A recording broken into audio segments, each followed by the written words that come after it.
Hello, everybody, and welcome back to the CR Sports Podcast. It has been a long time, Garrett. You can see we're obviously over Zoom right now, but we tried this out a little bit ago, and it went pretty well, especially with the audio. We were happy with it.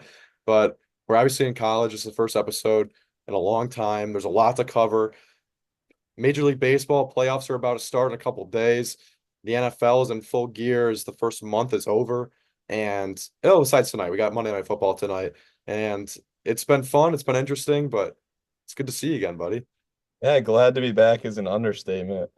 I'm very blessed to have this opportunity, to get back on the screen with you, even though it's over Zoom. Maybe we could be seeing a potential in-person episode this There weekend. could be this weekend Little would little be teaser interesting. for you guys out there, but no, definitely glad to be back. And it's a hot time in sports. We got the NBA season obviously starting up soon, but postseason baseball returns tomorrow, and the NFL is, you know, sort of in full swing now as teams will get their first bye weeks this weekend. There's a lot of bombs we could drop. I would say a Woj bomb, but unfortunately, he is gone from ESPN, and fortunately for St. Bonaventure, he's going back home to them. So that was interesting too, something that happened in our world, sports media coverage. So we thought that was kind of cool. But we got to talk about it first, just highlight it because we're not going to go deep into the NBA today. We got to talk about the trade, Garrett, with the Knicks and the Timberwolves. How Karl Anthony Towns is coming to New York in exchange for Julius Randle and Dante DiVincenzo. Part of me, it hurt when I saw especially when I saw Dante leave because you never got a full view of the Nova Knicks. But it's a need, it's an asset that the Knicks desperately needed in a center, especially after losing Isaiah Hartenstein. Yeah, the sports world, it can break your heart in a lot of ways. And, they're not, these GMs aren't out there just to make people feel good. So I think really, truly, when they traded for Mikal Bridges originally, I think they intended on having this full Nova Knicks squad, if you will, play together. But, if another GM hits your phone and an offer like this comes up, it's really hard to say no. Obviously, was probably a very difficult conversation telling DiVincenzo he's going to be playing in Minnesota next season and not with these Nova guys. But at the end of the day, I think the Knicks improved their roster, which is the job of the GM. Yeah, Leon Rose went out there, and it's been a long, patient wait for the Knicks. A lot of people have been saying they've been building up their assets for a long time now to go out and get actual stars, get superstars. And you have one in Jalen Brunson, and it's really proving and showing that they're completely building around Brunson with this move because Randall was kind of the guy that brought New York back to he brought them back a little bit. They were gone and sat down for a while, just not even in the playoff picture whatsoever. But getting Randall, he brought him back there, and we thank Julius. Everyone has to thank Julius for his time in New York. He brought back a winning culture in a way, and but moving forward in the future, it's Jalen Brunson's team, and he's proven that. And this is what the move does for you. You now have a star center that really helps you spread the floor, especially with the way that Karl Anthony Towns can shoot the three. It's a it's a threat for the Knicks that really helps them contend in the East, especially when they're going up against guys like the Celtics and the Sixers, and it's just going to be a tough way to get through there. But they're doing everything in their power, and they're going for it right now. Yeah, Michael, it's sort of funny to see, the different culture shift as I'm now in Celtics country. A lot of guys on the team here are Celtics fans, just a lot of Okay. Celtics fans in general. So, they obviously think they're going to go back to back, but to go back to the trade that we were talking about, it's interesting. I think Dante DiVincenzo certainly had the best year of his young career last year. He was really Yeah. special, especially in the playoffs. So it's a hard time to depart from him, but I don't think Brunson and Randall is a great fit together. They're both guys who need and want the ball in their hands. And we didn't see them get to play together a ton because of the injury problems. Obviously, Randall never played in the postseason last year. But I think the Knicks were sort of best when they let Jalen Brunson, be on the ball and sort of just demand control of the offense. It was kind of awkward when him and Randall were trying to do their own thing. And that's why I think Cat fits in better because he's not a guy who needs the ball in his hands. He's willing, to play defense for a couple possessions or, just be a ball mover if they need that. But he can also light it up on offense. And you saw that in the playoffs. He was a big reason, along with Anthony Edwards and obviously other guys. But that's why the Timberwolves were able to make that run was because Karl Anthony Towns really stepped up and we saw what his full potential looks like. And he played really well against Nikola Jokic too. He was the reason, and one of the reasons that the Timberwolves got to the Western Conference Final. And you know, it's got to be interesting over in Minnesota when they're thinking about this, saying, Well, we just got to the Western Conference Final. Had one of the best seasons of our short short time as an organization here in the NBA, and not that we're not blowing it up in any way whatsoever because we're building around Anthony Edwards, but you're taking away a key asset for him, probably the second best player on the team. Yeah, it was a really interesting trade because Anthony Edwards is obviously the guy in Minnesota, and they want him to be the guy moving forward. And they have a center in Rudy Gobert, who's, he's a true center. He's 7'2", 7'3", however tall he is.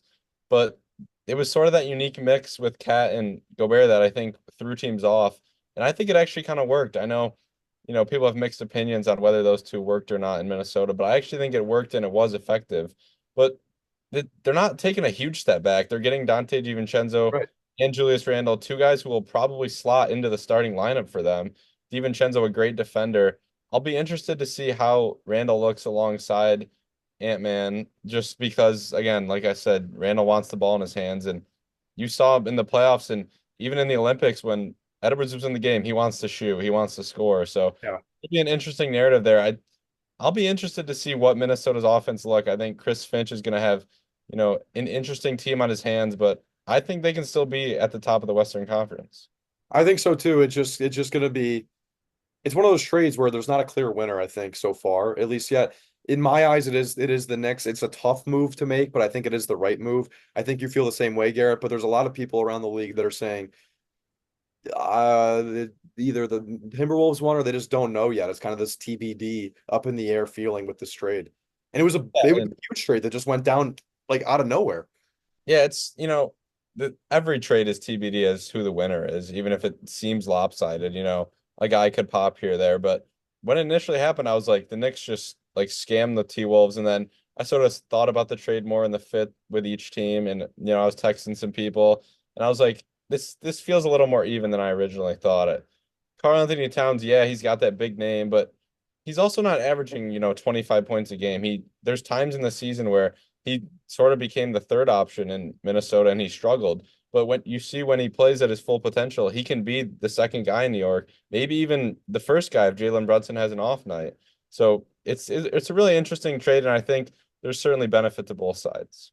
Yeah, we'll see what happens, and it'll be fun. But the NBA is still a while away, and we got the NFL going down right now, Garrett. And this has been one of the weirdest starts to a season I could remember. I feel just confused about a lot of teams, if that's the right word that I'm I would using. I would confusing is a great word to describe what Yeah, we've seen and from a lot of I, teams. I can't figure it out. You look at Sam Darnold. Look at the storylines going on right now. Sam Darnold in Minnesota might just be the MVP candidate right now. He's the first quarterback with at least two passing touchdowns in four straight games, with his team winning all four games. He's 4-0. The Vikings look elite. They beat San Francisco. They went into Green Bay in Lambeau and just beat the Packers, their division rivals. And they have just been impressive. Look at Sam Darnold. Just give him a second or third chance with some talent around him and a good coach, and look what they're doing.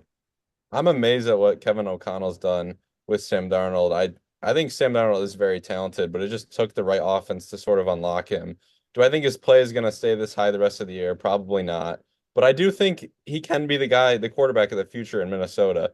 I don't think what we've seen is like what we saw last year with Joshua Dobbs, where he was just on this, Right. insanity run. I think this is here to stay from Darnold. And the Vikings have a good roster. People just didn't think Darnold or JJ McCarthy or whoever went out there would be very good, which is why people were low on the Vikings. Right. So now that we see that Darnold is this good, it's exciting. And the Vikings were up 28-0 in Green Bay. I know that game ended up being, pretty close, but they just went out there and really put their foot down. And there's other teams in the NFC like the 49ers, the Cowboys, the Eagles, teams we thought would be towards the top who aren't bad, but they've certainly shown a lot of weaknesses. Yeah, you got Seattle leading in the NFC West, not the 49ers like people would expect. You got the Commanders leading in the NFC East, not the Eagles or the Cowboys that people wouldn't expect. You got the Vikings in the NFC North. And who do you got down in the South? You probably have Baker in the Bucks. Tampa, yeah, right? So and then there's a whole bunch of storylines in the South that we could go into. It's probably the most interesting division in football, with Baker now becoming a quarterback that you can almost trust in a way, which he's been the opposite. He's been untrustworthy his whole career. Even in college, there's been problems with him, but he feels like he just feels like a better quarterback, and the Bucks have kind of put things together for them nicely with a nice win over Philadelphia yesterday. And then the Saints, first 2 weeks, offensive eruption, explosion. Past 2 weeks, not the same. So, and they lost a heartbreaker to The Atlanta the other Falcons. day with Kirk Cousins, who's down in the South, and he's been mixed emotions with Kirk. You get up and down, and then Bryce Young might just never get another chance in the NFL. But you can't say that because look at what Sam Darnold and other guys like Baker Mayfield are doing. But Andy Dalton coming into Carolina and now putting up points is not what you want to see if you're a Bryce Young supporter. No, it was sort of interesting to see, can Dalton keep this up? It's a lot, he had 2 good weeks, but the first week especially, sort of just new life. The Panthers were probably just excited, new quarterback in there. Game was at home, I think. First, they ended up getting their first win, so there's still a lot of energy there, but they did fall to the Bengals this week, although they played them closer than they probably would have if Bryce Young was in. But I'm not giving up on Bryce Young just yet. I do think this Panthers team is just ways away from contending. But the rest of the NFC South is very interesting because I don't think Kirk Cousins has played that well right now. And Kyle Pitts, I was one who was like, Kyle Pitts finally got a quarterback. Can he do something now? I think he had 0 catches yesterday. 0 points. Yeah. Not been much, but they're 2-2, and they seem to be putting up points. And they played the Chiefs very closely, right down to the end. And then, like you mentioned, the Saints. I'll admit it. I tweeted. I was like, "Are the Saints the best team?" I meant to say in the NFC, but I did say in the NFL after Well, weeks that's what you meant. Intent is no word. Intent doesn't matter with written letters, Garrett. because of the way they looked. And then week 3, they sort of just laid an egg. Yesterday, I think was more of what we might expect from the Saints moving forward. It was a better game. They just lost a close one to the Falcons in a game that could have a lot of impact down the stretch with the division. But a team that I want to talk more about is the Commanders and how dominant they've looked on offense the last 2 weeks. Jaden Daniels seems to have a true grip of that offense, and they are rolling. As a Cowboys fan, I'm a little bit worried because you're looking at Jaden Daniels' play right now, and I'm saying to myself, whoa, this guy looks legit. He looks like the package. He looks like a Lamar Jackson almost, but better. It's kind of crazy. We've seen his completion percentage has been phenomenal. He completes all of his passes. I think it's over 80 some percent right now throughout this young season. And he's a dual threat on the ground with his legs. And I'm just watching him yesterday, and there's just passes that he just makes the throws. He just makes them all, it feels like. And if so far, he's been probably the best quarterback in the NFC this year. Yeah, I It's mean, weird, but for two yes. weeks it felt like Derek Carr, but if you look at it really, I mean, Baker's been balling and Darnold, but Jaden Daniels is right up there with him. And he's been 47 for 53 the last 2 weeks throwing the ball. So, like, barely any incompletions. He's been efficient. He's been running the ball as well. And the whole Commanders offense just seems like it's clicking. I know their defense is going to probably be what holds them back at the end of the day. It's not that strong, although they looked better yesterday, but that offense is certainly a force. Yeah, the defense is what you have to watch out for them. But I think that Monday Night Football game where they played the Bengals kind of put them on the map, right? Yeah. Everyone was like not expecting Jaden Daniels to go into Cincinnati, and then not even no one was expecting them to win or even put Yeah. it up. And going in there, they did. And who knows how good Cincinnati is, but still a Joe Burrow team, and I think their defense is weak. But the same can be said for the Commanders. I don't think they have that great of a defense, so that's probably what their issue is. But this offense is lethal and potent right now at the moment. Yeah, and then we can flip over and talk a little bit about the AFC teams. The Chiefs 4-0. It feels like the Chiefs of the last couple of years, they're not playing great. They're sort of just winning games. They're not dominating. They don't look great. Rashee Rice probably torn ACL. We hope it's not, but that's what the reports sounded like. They don't look like they're quite clicking. Travis Kelce not having a huge start to the year, but at the end of the day, they're 4-0. And the Bills 3-0 until last night when the Ravens just dominated them and completely controlled that game. Yeah, the Chiefs, it feels like they could have lost the first 3 games this year, like easily. There are key calls in the game that people had controversy with on the official side, and they also just aren't playing that well, like you mentioned, Garrett. But it's the same thing that we saw last year from them. There was really no point up until I think the playoffs, probably, where you could go, oh yeah, that's here's the Chiefs. But even in the playoffs, I felt like there were times where they just like weren't clicking. I think it's a testament of having a great coach in Andy Reid that you win games when your team isn't even playing that good. And it's just weird because Patrick Mahomes isn't lighting up the world with his stats or anything like that. But you're right, they are 4-0, and that's where it's just really tough being a team in the AFC, where you have a team in the Kansas City Chiefs and you have a quarterback in Patrick Mahomes and a head coach in Andy Reid that are not playing that well right now, but they're 4-0. So now just imagine when they start playing well and they click it all together. That's the problem that we've seen teams having to deal with the Chiefs for the past few years. And then the Bills, like you mentioned, kind of just came right down the earth, right down to earth after that loss last night on Sunday Night Football. It was a tough loss for them. They just got ran through by Derrick Henry. He went up and down the field with ease, and that's what we've seen from Derrick Henry the past 2 weeks after he did it to the Cowboys the week before. People thought he was washed. People thought it was over, except for myself, who owns him in two fantasy leagues. I got him in two fantasy leagues. I love having him on my team, and it's special what you can do in Baltimore when they got a running back. It feels like they always are a team that can run the ball pretty well under John Harbaugh. Yeah, and even they got off to a weird start. They played the Chiefs close, but then a home loss to the Raiders was really puzzling. And then they started out the Cowboys game and were dominating, but if that game went on a little longer, the Cowboys might have came back and won. And even Short if that game didn't go game. on longer, if CeeDee Lamb didn't fumble at the 10-yard line, I mean, they would this would have been a way different game. Yeah, and then this week they just completely turned it up and really controlled that game from start to finish. I do think the Bills are they have looked really good. I know last night was sort of a an outlier compared to the first three games, but you look at some of the other teams in the AFC, like the Jets, very interesting start to the year. Weeks one and then yesterday, they looked terrible. 9 points, losing to the Broncos. Bo Nix had like 60 passing yards and they lost. But then they had some other games where they looked good and Rodgers was thrown for 200 plus yards and it looked like, they could be a playoff team. Yeah, it's hard to figure out the Jets. It's going to take some time, I think, for the receivers and the offensive group to get used to Aaron Rodgers. I mean, he hasn't played a lot. This is only his fourth game that he's played, a full four games that he's played, and this is like his first start with the Jets this season. So I think they got to get on the same page. I think the receivers have to get on the same page as Aaron Rodgers.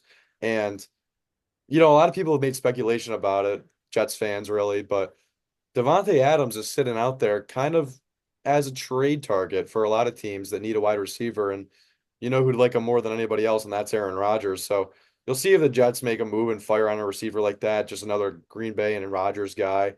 I could see them making a move like that, just trying to help the offense and get it going. Because the defense, who didn't play that well week one for the Jets, they started to play better. I mean, you just said it. Bo Nix didn't really throw the ball that much. Just the offense, they couldn't get anything going. So that's a storyline to watch with the Jets and really see where they head off the rest of this year. Yeah, and then just a couple more teams. Justin Fields plays his best game of the year, and the Steelers lose their first game. So the defense had been, dynamite the first 3 weeks, and then Joe Flacco came in and sort of cooked them as Anthony Richardson left with a hip injury, but Joe Flacco still able to get it done this time in Indianapolis. And then the Chargers out to that hot 2-0 start, and all the hype surrounding Jim Harbaugh, and then it sort of came back down to earth a little bit as the Steelers beat them, and then the Chiefs this past week only putting up 10 points. To me, the Chargers really need a star wide receiver. It looks like Justin Herbert just does not really have many guys to throw the ball to. But he's got a guy to hand it off to, and it's J.K. Dobbins, he's been great for them. And what a resurgence after he's been injured all his time in Baltimore, and now just kind of getting a really a full opportunity. And the first, especially the first 2 weeks, like you said, just they were just on fire with running the football. And I think this is the overall story, the arching theme, Garrett, with this NFL season. It's been an odd start. I feel like it's the year of the running back again. I feel like running the football it's kind of like we just went back 6, 8 years, and we're kind of in the frame and the timeline of, yeah, if you have a good running back, then you can really, that's how your offense operates. It's run first, then pass, and a run to set up the pass with play action. That's what I've seen from this year with the stretch runs to the outside, then setting up play action. That's kind of been the game plan for a lot of teams, and it's been working really well. And instead of I think maybe gone are the days of the past 4 years, 5 years, or whatever you want to call it, where, oh yeah, just draft, you don't need a running back, just pick up a running back or draft one in like the seventh round or something like that. I think in this next year's draft, I think you're going to see running backs go high again for the first time in a while. Yeah, it's interesting to see because even some of the top guys aren't really drafted guys. I mean, Henry coming over from Tennessee, Dobbins coming off multiple torn ACLs, coming over from Baltimore and now in LA. And even, some other guys throughout the league. You see Jordan Mason stepped up in San Francisco Yeah. without McCaffrey being there. So it's running backs are, I'm not saying you don't draft them, but they're certainly available, whether it's via trade or signing free agency. They're certainly available and they can really make an impact. Yeah, definitely. And I'm just looking through this through my lens of the Cowboys. I mean, we have the worst run game in the league right now. We don't have a running back. I mean, when you have Rico Dowdle and an old Ezekiel Elliott, it's kind of hard to see what it is. But I remember when we draft 8 years ago when running backs were going high. I mean, we drafted Zeke with the fourth overall pick, and it that's kind of what I'm talking about. Where he was a difference maker day one, and you look what the Eagles did, bringing in Saquon Barkley. He's the Eagles are struggling, but he's been the guy on offense for them when they've won and when they've done good. Even in the game that he technically lost them against Atlanta, where he dropped the ball on one of the drives that would just secure the win, he had a monster game for them that day. So that's been a good trade for them as well. They just need they just need the receivers back, and that's the Eagles' problem. They don't have Devontae Smith, they don't have AJ Brown, and but I think overall, without Saquon Barkley, they'd be in a way worse spot. He won them the game against the Packers, and when they've had success and when they've won games, been because of Saquon Barkley. And same can be said for the Ravens with Derrick Henry. Same can be said with J.K. Dobbins and the Chargers, their offense when it's been cooking. And it's been working really well out in Washington too, with Daniels on the run, with Brian Robinson on the run, or even you've had Austin Eckler at times. He's had a nice touchdown run this year. So a lot of the teams you can point to around the league with these running backs, it kind of makes or breaks the game for them almost. Yeah, it's still a longevity issue at the end of the day. I mean, you mentioned Zeke getting drafted 8 years ago, and it looks like he's, coming to the end of his career in the NFL. Yeah. Whereas, quarterbacks and the offensive line and other position guys, 8 years in, they're in their prime, they're in the middle of their career. So that's, I think, the reason why teams just aren't willing to draft running backs as high as even a guy like Najee Harris not doing as much this year as he has in past years. It's really tough to maintain that level of strength and stability for that long, especially at the running position. Yeah, but it's almost like if your team's in a win now mode, going out and drafting one high is it's a real Kickstarter to your team. Yeah, and then you have the Patriots dynasty, and now what the Chiefs are doing, where there wasn't that one running back every Super Bowl run. They were felt like the Patriots are bringing a new running back every year, and they But would still win it all. but that's for the two. That's for Patrick Mahomes and Tom Brady. It's Yep. kind of hard to compare when you have a quarterbacks like that. Yeah, but I think we're gonna continue to learn a lot as we usually do these next couple of weeks. Feels like the true AFC contenders are starting to show themselves, but in the NFC, the teams with the best records are not who we thought they were going to be. No, not at all. And Seattle's still undefeated too, by the way. And Yeah, they they'll play tied. tonight. Yeah, so we'll see what happens. But That's that. We'll learn a lot about Seattle tonight when they play in Detroit. yeah, and I think even learn about Detroit. Are they the same team that they were, last year, like the new Lions that like people have them pick going to the Super Bowl and winning the NFC, or are they going to stumble and fall? We'll see. It's a primetime stage, and I don't know how good Seattle is. They are 3-0, but it's a nice test early on in the season for both teams. Yeah, that'll be really interesting, and I think we can't fail to talk about the number one overall pick as we talk about our first, sort of NFL discussion. And, he hasn't been amazing, but he's led the Bears to a 2-2 record, and I think their defense has sort of been a bigger reason for that. But Caleb Williams, I think, was with his probably second best game this season. He looked better against Houston, and then the Rams yesterday leading them to victory. I think he's starting to settle in a little bit, but I think it's going to be a season of a lot of growing pains as well. Yeah, and that's normal for a rookie quarterback with Caleb Williams, but that's kind of not anything new that you've said, Garrett. That's been the formula for the Bears for their entire existence. The defense, helping them go to the win, go get the win. And you saw a Bears team actually in 2018 with Mitchell Trubisky, that kind of the defense led them to the Pro Bowl. They had a great defense that year, led by Khalil Mack, and they were 10-6. They made the playoffs. Mitchell Trubisky was a Pro Bowler just kind of because his team was in the playoffs and they were good. He was a reserve. He got in. And that's what you kind of need in Chicago. They'd love to have a superstar quarterback, but as you have the growing pains with Caleb Williams, you could still win games, and that's what they're showing you right now. Yeah, and it's sort of, I mean, obviously it's early to say, oh, did they make the wrong pick? But it is the irony of him getting picked one and then Daniels getting picked two and Daniels looking this good. It's like for a Bears franchise who starts to feel more and more like the Lions with their lack of playoff success, it's like, did they mess up again? It's obviously an overreaction. We're 4 weeks into the season, but Definitely. that's how good Jaden Daniels has looked That's a testament to Daniels more than a critique of Williams. I think we both agree with that. for sure. So I think it's time to transfer over to Major League Baseball and talk about what we got going on this upcoming week and what could be going on for the month of October. And as we head into the pennant races in the NL and the AL. Yeah, last day of September. Wasn't supposed to be the last day of the MLB regular season, but it will be as the Mets and Braves play a crucial doubleheader to decide playoff seeding in the NL. Right now, as it stands, the Mets, Braves, and the Diamondbacks are all tied. If the Mets and Braves are to split the doubleheader today, they will both get in. If one of them sweeps, whoever sweeps, and the Diamondbacks will get in, leaving the other team who got swept out. So the Diamondbacks rooting for one team to not mail it in after they win the first game of the doubleheader. They were down in Arizona, and we saw what happened last year. They snuck in as the sixth seed, and they made it all the way to the World Series. So, really interesting scenario out west. Yes, with the Diamondbacks, that's what happened last year, but they don't seem like that just doesn't seem like a possibility for them this year. They look worse. They haven't even played that good of baseball. I think the Mets and Braves, I think especially the Mets are a dangerous team if they get into the wild card race. And I think they could almost be the Diamondbacks of last year. That's what I see right now. I think this Mets team has had some magic because they've even made it to this position where we're even talking about them in playoff contention, and they could easily make the playoffs today with just winning one game, like you mentioned, Garrett, in this doubleheader. But at the same time, is history going to repeat itself? Are we going to say the Mets meted? The Mets did what they always do, and they lose at a doubleheader to the Braves. That would be catastrophic for them, but it's still a possibility and it's out there. And can you really imagine if that happened? It would be like history repeating itself over and over for Mets fans. Well, the Mets started the first inning of the first game 1-2-3.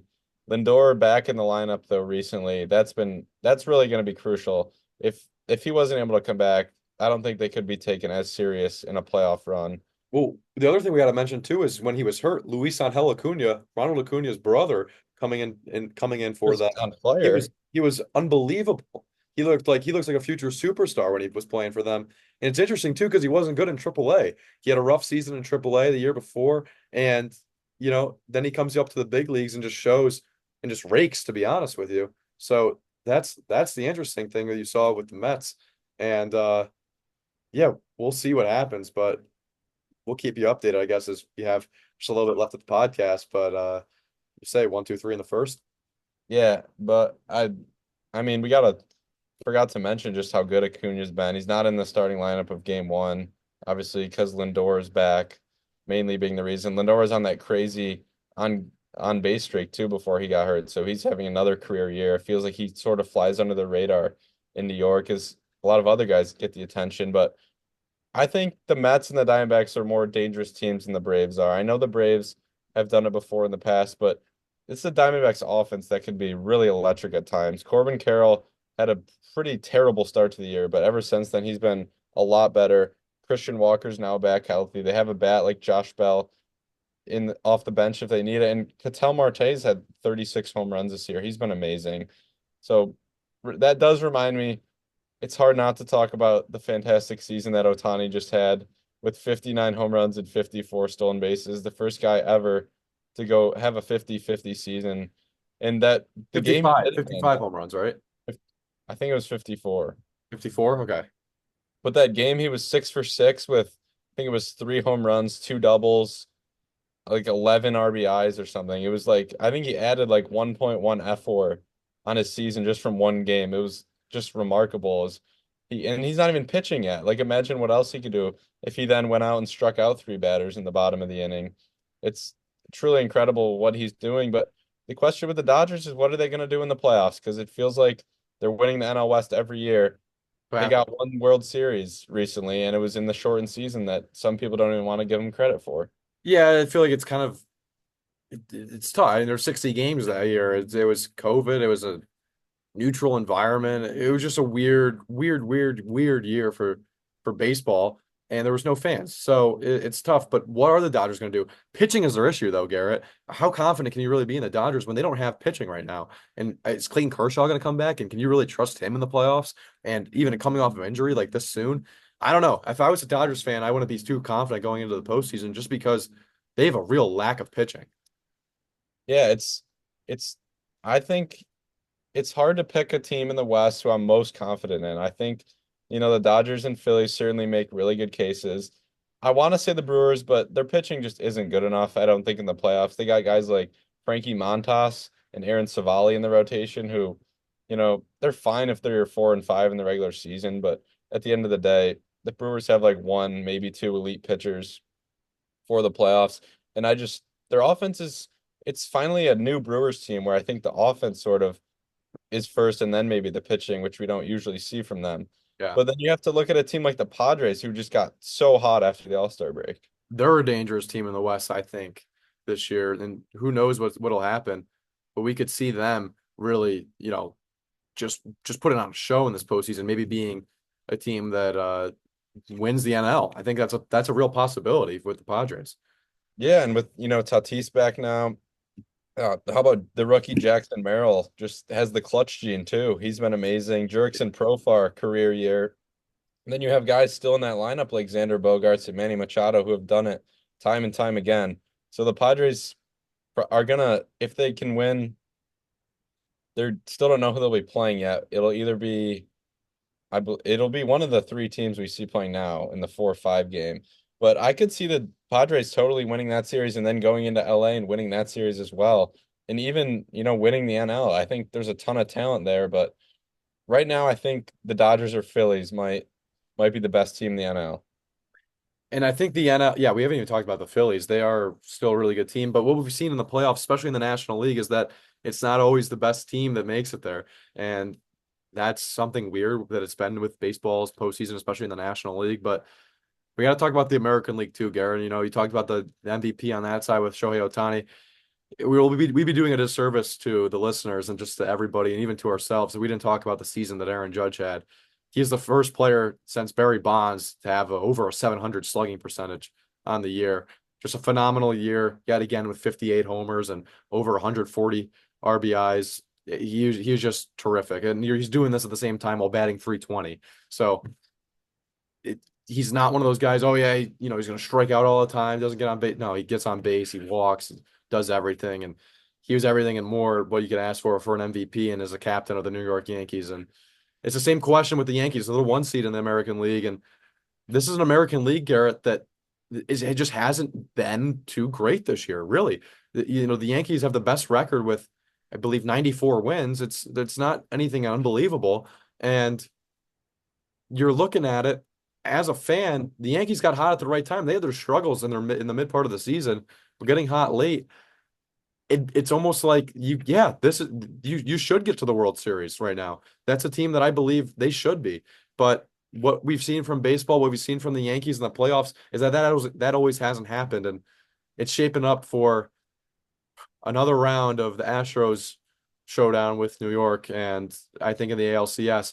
But you probably have something else to say about that as your Orioles and the Royals will get kicked off. It started this week in a wild card series to play New York in the ALDS.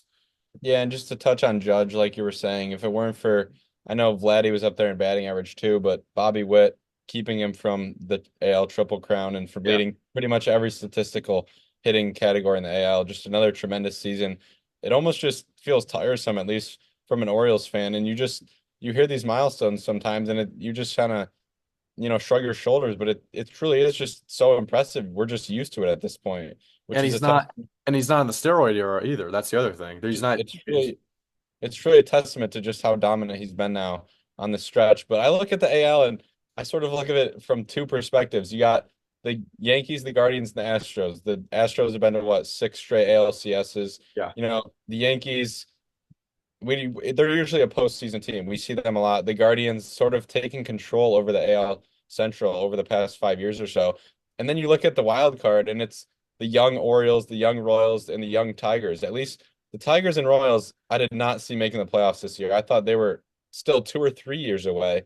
Yeah, Maybe the Tigers a little less, but especially the Royals, I did not expected this good of a year. That's just a testament to, how good of a season Bobby Witt's had, and even a guy like Salvador Perez and other guys around him. still And there.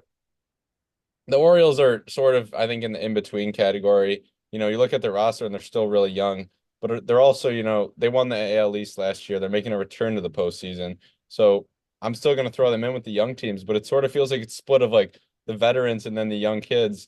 And, being a young kid in the postseason is sometimes dangerous, as we saw last year with the Diamondbacks. It's going to be really interesting. We see the Orioles and Royals and then the Tigers and Astros first in the wild card round. I don't really know what to expect. I think it's going to be two fun series. You mentioned the Yankees hot. The Tigers are probably the hottest team in baseball right now. Yeah, it's interesting because you talk about the young side of it and just you didn't expect the Royals and the Tigers to be here kind of a year early. Well, the Yankees do expect to be here. They went out and got Juan Soto for this specific reason. You don't go out and get Juan Soto just to make the playoffs. You go out and get Juan Soto to win the pennant. You go get Jazz Chisholm at the trade deadline to add just to your roster and really just go chase after number 28 of a title. So while all those are true, Garrett, like you mentioned, taking my fandom out of it, even this is a team that really has set themselves up right now with the one seed to go out there and actually get back to the World Series for something they haven't done since 2009. It's been 15 years. So it's weird saying that, but it's about time. But you could say it's about time since 2019, since 2021. There's how many times have we said it, right? 2022, we were saying the same thing. They got swept by the Astros in the ALCS. The thing is, Houston hasn't been as good this year, but they're still very dangerous because what we know, like you mentioned, what six straight, seven straight ALCSs. It's a feat like unlike any other. So that's still the issue that you're going to be having with the Yankees, and yeah, we'll see what happens. Yeah, and we saw the AL race, the AL East race we thought was going to come down right to the wire. We could see a potential ALDS where the Orioles travel to New York. That would be very exciting. It would be, and it'll be fun to watch. We'll see what happens with the Mets and the Braves today, and then we'll have baseball and have more podcasts for you. Maybe even a special treat of a podcast coming up on the weekend. But it's good to see you again, Garrett. It's good to talk sports, and the CR Sports Podcast is officially back. As we're far away, but it's still there. We're still there. Yes, for sure. Thanks for tuning in. Yeah, thanks for tuning in, everybody.